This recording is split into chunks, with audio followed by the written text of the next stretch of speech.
Hello guys, ഞങ്ങൾ പുറത്തിന് പോവാണ്. അപ്പോൾ ടാറ്റാ ടാറ്റാ. പുറത്തിന് പോയിട്ട് വന്നിട്ട് കാണാം. കുന്നങ്ങളും പോർക്കളും അരിവായി ചിറവരമ്പത്തുക പൂരത്തിനാണ്ട പോയത്. അവിടെ എത്തിയപ്പോൾ തന്നെ ആനകളൊക്കെ നേർന്ന് നിൽക്കുന്നു കേട്ടോ. ഞങ്ങൾ നേരെ വൈകി പോവാന്. ഞങ്ങൾ പോയപ്പോൾ തന്നെ ഞങ്ങൾ ആൾത്രേമ സ്ഥാനം പിടിച്ചു കേട്ടോ. പൂരം വേല മഹോത്സവമാണ് കേട്ടാ. ഇന്ന് പൂരാണ്. ഞങ്ങൾ പ്രതീക്ഷിച്ച തിരക്കൊന്നും ഉണ്ടായിരുന്നില്ല കേട്ടാ. എണ്ണം പറഞ്ഞ 43 ഗജവീരന്മാര്.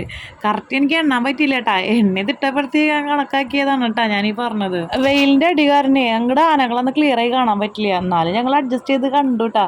കണ്ണൊക്കെ ഇങ്ങനെ ചിമ്മണ പോലെ. അങ്ങനെ എൻ്റെ കുരുത്തക്കേട് മക്കളെ വക ഓരോ കോപ്രായങ്ങളാണ് ഈ കാണുന്നത് കേട്ടോ. എന്തായാലും പൂരം വൈബായി. അത്യാവശ്യം നല്ലുണ്ടായിരുന്നു. കുന്നംകുളം ഏരിയയില് ഇത്തിരി വലിയ പൂരങ്ങളിൽ ഒന്നാണ് ടായി അരുവായി ചിറവരമ്പത്തുക പൂരം എന്ന് പറയുന്നത്. ഒരു വൈബാണില്ലേ ആനപ്പൂരത്തിന് പോവാം. പക്ഷെ ആനയുടെ കയ്യിൽ നിന്ന് മേട്ടം കിട്ടുമ്പോൾ അത്ര രസമൊന്നും ഇല്ല. ഓണത്തിനിടയ്ക്ക് പുട്ടുകച്ചവടം എന്ന് പറഞ്ഞ പോലെ ഇതാ നിൽക്കണു പരിപാടി നടക്കണതിൻ്റെ ഇടയ്ക്ക് സർക്കസുകാർ വന്നിട്ട് ലാസ്റ്റ് പോലീസുകാരന്മാർ വന്നിട്ട് പറഞ്ഞു ഇവിടെ നടത്താൻ പറ്റില്ല, പൂരം നടക്കല്ലേ, അങ്ങോട്ട് മാറി നിന്ന് നിങ്ങൾ സർക്കസ് പരിപാടി നടത്തുകയെന്ന് പറഞ്ഞിട്ട് അങ്ങനെ അവർ അങ്ങോട്ട് പോയിട്ടാ. അങ്ങനെ കൂട്ടിയെഴുന്നേൽപ്പ് കഴിഞ്ഞിട്ടാ മേള അമ്പലത്തേക്ക് പോവാണിട്ടാ. അതിൻ്റെ ഇടയ്ക്ക് ആനകളൊക്കെ പിരിഞ്ഞു പോണ സമയത്താണ് നമ്മുടെ രാമരാജാവിനെ കണ്ടത്. ഒരു രക്ഷയല്ല കേട്ടാ രാമരാജാവ്. രാമൻ രാജാവ് തന്നെ അല്ലേ. ആ വരവ് കണ്ടാലറിയാം.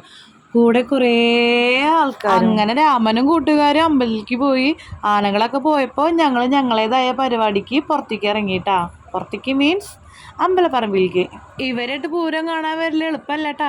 എല്ലായിടത്തേക്കും ചൂണ്ടിയിട്ട് അത് വേണം എന്നിട്ട് ഇങ്ങനെ വാശി പിടിക്കുക. ഞാൻ പിന്നെ അങ്ങനെ ഒന്നും വാങ്ങിച്ചു കൊടുത്തില്ല. ആകെ ഞങ്ങൾ കുടിച്ചത് ഒരു കരിക്ക് ഷേക്ക്, ഒന്നല്ല കേട്ടാ, ചക്കരയ്ക്കും അഷ്ടമി കൂടിയിട്ട് ഓരോരോ കരിക്ക് ഷേക്കുകൾ. അതിൻ്റെ ഇടയ്ക്ക് കറണ്ടും പോയി.